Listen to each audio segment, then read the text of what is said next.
So AMD's RSR, I want to show you guys how you can set it up, my performance natively, and then my performance with RSR turned on.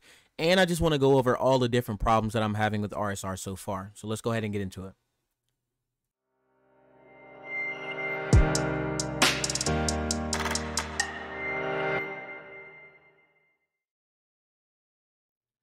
Alrighty guys, so just to quickly run through the setup, it's a pretty simple process, but it's also where I ran into my first issue with RSR, and that is the fact that I thought that when you went in here, you could enable RSR individually, which it gives you the option to, but this does not work, at least not as of right now. Every time I turn on an individual application, took the other steps that it tells me to do after that, it did not work. What you have to do is you basically have to go over into your gaming and then go to global graphics. And what this does is it just sets the graphics for every single game that you play. And you have to turn on super resolution here. Not so much a big deal because even if you were to turn it on one by one, this feature doesn't even activate until you put it into full screen mode and you change the resolution to a lower resolution than the one your monitor has. So even if you do have it globally enabled, it won't activate on games unless you have a lower resolution, which you wouldn't have unless you planned on using this. So that doesn't really matter too much. I just thought I'd give it a mention because it was something that kind of threw me off when I first started setting up RSR. And once you go ahead and turn this on globally, what you're going to do is you're just going to want to turn it on, and it's going to let you know whenever you get into it, it'll be inactive until you change the resolution. So my monitors are 1440p monitors. So what you're going to want to do is just change the game to 1080 or 1200 or 720, whatever you want to change it to, and make sure it's in exclusive full screen. It does not work in borderless mode or windowed mode, and it'll just go ahead and scale up, and you'll get a little indication in the top right that tells you exactly what's active and if it's working, if it's scaled up, what resolution it's scaling up from, and what resolution it's scaling up to. That's kind of where I run into another issue, which is not really an RSR issue, it's just kind of a resolution, a system-wide like Windows issue.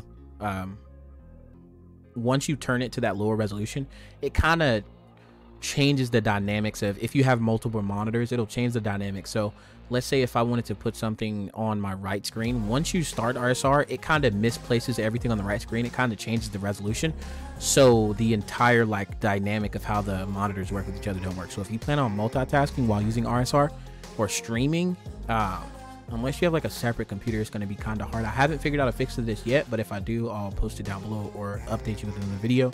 But I'm going to just show a visual representation of what happens. So, you can't really operate your secondary monitor as well as you could if you weren't using this. Like, you can't use borderless windows, so automatically you have to click out of the other screen, which kind of maybe becomes an issue when you're like streaming and you want to mess around with the chat or something. If you have a secondary device to be able to mess around with chat or mess around with your settings, that'd be cool, but it kind of just makes it a little bit inconvenient when I thought the main purpose of me using this was to be able to like stream and be able to get higher FPS while still being able to stream and do all that extra stuff.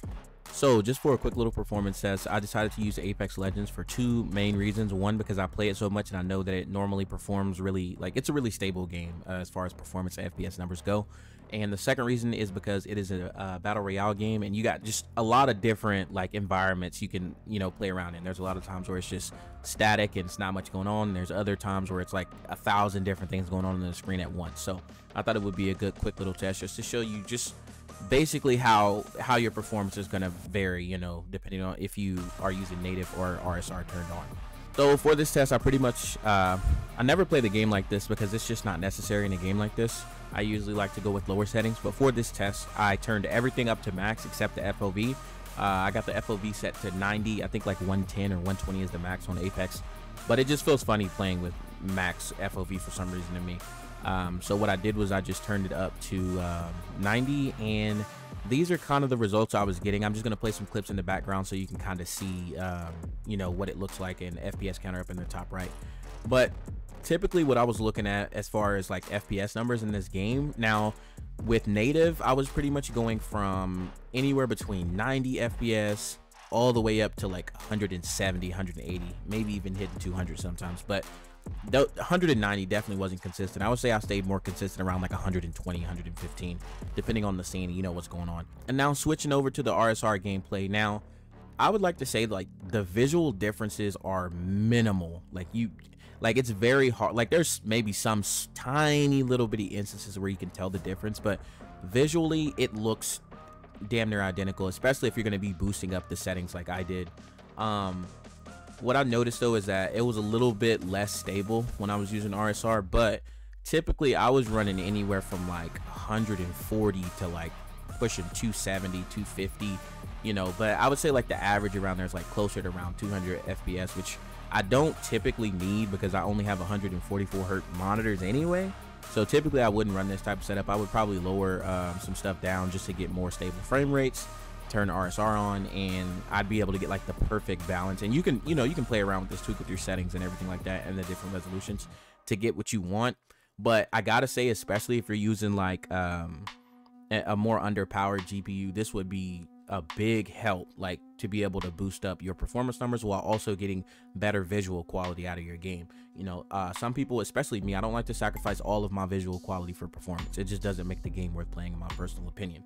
Overall, I would have to say that RSR is definitely worth it, even with the little gripes that I do have about it, and it's only going to be improved upon. And you know, FSR, which is their, you know, the more stable version, RSR is more like I said, a system-wide thing, whereas FSR is like actually inside of the games, like it's actually set up to work inside of each individual game. So the more games that get FSR, I'll be more excited about. I really hope that Apex maybe in the future may get RSR compared to DLSS, which you can't use on AMD GPUs, which kind of sucks. But FSR you can use on NVIDIA GPUs, you can use on AMD GPUs, maybe even Intel GPUs whenever they come out. But I really hope that more games start to adopt FSR as an option to give people like me a chance who don't, number one, want or have the money to spend on, you know, a 3080 or a 6900 XT, you know. So those are pretty much my thoughts about RSR. If you have any comments, make sure you comment those down below. I'll get to them as fast as I can. If you like the video,